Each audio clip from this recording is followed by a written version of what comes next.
Chele County ma Siaya en ni jodongo mag gwengego eko mag Siaya kokalo kuom riwruok margi mar The Siaya County Older Persons koro ywak mokalo ni ute thieth ma Siaya kono ero chunogi gidhi nyiewo yedhe e dukni mabende nitiere oko mag ute thieth.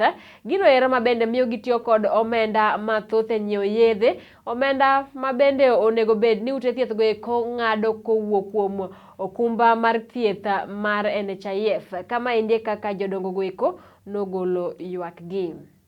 There are some medical facilities which cannot attend to older persons issues regarding health.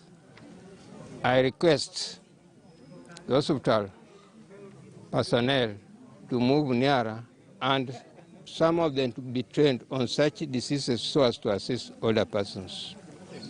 When it comes to hospital insurance, it is true government is not paying anything for older persons.